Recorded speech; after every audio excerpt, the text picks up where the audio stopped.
يرفع الله الذين آمنوا والذين أوتوا العلم درجات، والصلاة والسلام على نبينا محمد وعلى آله وأصحابه أجمعين، وبعد. إخواني وأخواتي المجتمعين جميعا في مركز أبي حنيفة، وحييكم بتحية الإسلام الخالدة، تحية أصلها ثابت وفرعها في السماء، تحية أهل الجنة، وهي السلام عليكم ورحمة الله وبركاته.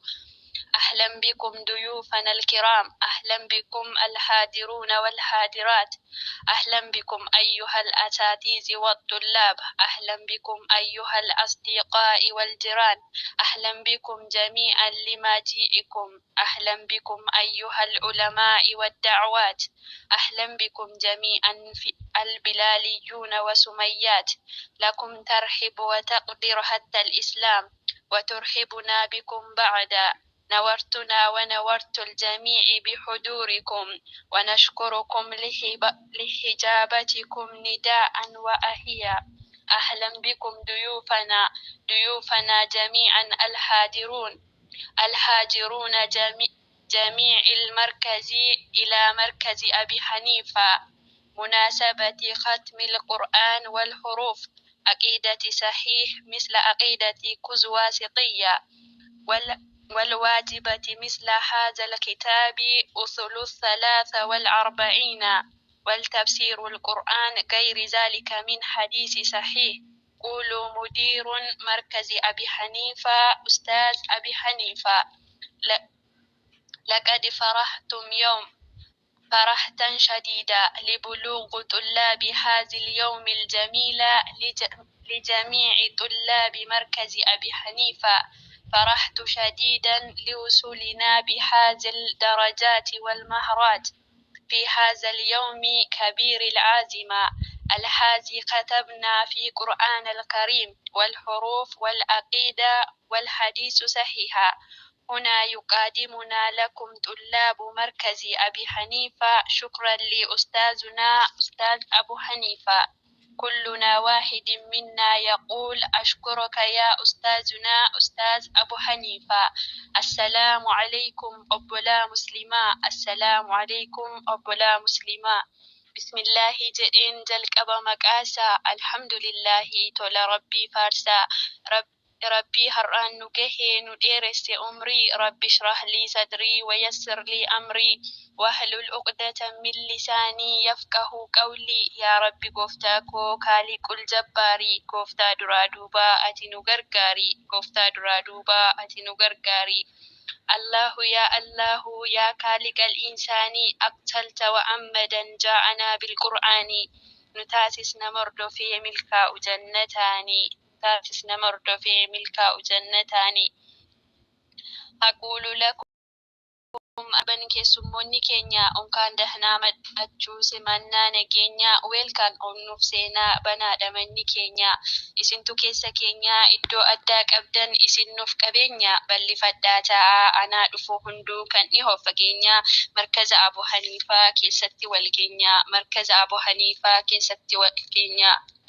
ያደረጉት ልፋት ጀነተ ጀዛኒ ደከመኝ ሰለቸኝ ኦሶ ሂንጀዲኒ ኢማና ፊ ሰብሪን አሲኑፍ ጌሰኒ ኮንግራቹሌሽንስ ኦልፉዴን ለለቤ አኩመ ከሌሳ ጀባዳ ጀጀቤ ላ የጉረነከ ማመዶ ፊ ፋጤ ኒሶሶቤ wanni barbaadamaan nu biraa argamaa, nyaataa fi dhugaatiin qophaa'ee ganamaan, wanti qalbii namaa biraa barbaadamaa hundinuu kunootti nu biraa argamaa. Nyaata garaagaraa katolchan ogummaan marqafeenaan kunoo sumayyoonni keenya duruu kan beekaman caccabsaatu jira. Cuukkoo fi micciirraan, foon gaalaa fi loonii, kan re'ee fi hoolaa, lukkuu yoo feetanis irraa morma. Wannumaan filattan nu biraa argamaa, wannumaan filattan nu biraa argamaa. Dhugaatii feetanis kan mi'aan akka daa'imaa hundinuu ni jira. Wanni jaallatamaa ijoollee akka warqii bar isin kaddamaa, bal'ifadhaa ta'a hundumti keessummaa, bal'ifadhaa ta'a hundumti keessummaa.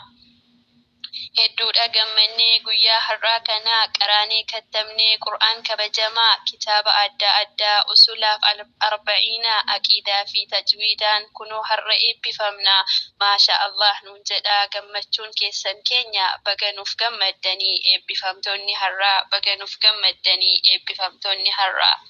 Alhamdulillahi kan har'a geessanii har'a eebbifaman keenya barattoonni guyyaan har'aa kuni kan eegaa turtanii barsiisaaf barataan baga gammaddanii warra guyyaa kalee barachaa turtanii guyyaa eebba keessan ka eegaa turtanii kunoo itti geessan galata rahmaanii urjii koo gammadaa guyyaan kun keessanii urjii koo gammadaa guyyaan kun keessanii achan dabarfadhaa gara baabaa kiyyaa ustaaziin koo baraa Abu Haniifaati jechaan isin ibsuuf na jalaa fagaatti ustaaza koo qaalii nu barsiisuuf jecha hedduu dhamaatanii rakkina jireenyaa nurraa qoddattanii dadhabbiin maleetti ifan nu baastanii jannata haa ta'uu galanni keessanii firdoosiin haa ta'uu galanni keessanii ustaazii koo qaalii Abu Haniifaati rabbi nu badhaasee wallaahi kennaaf lubbuun kan koo fidaa isaaniiti seenaa isaanii himtee hin fixxuu dandeessee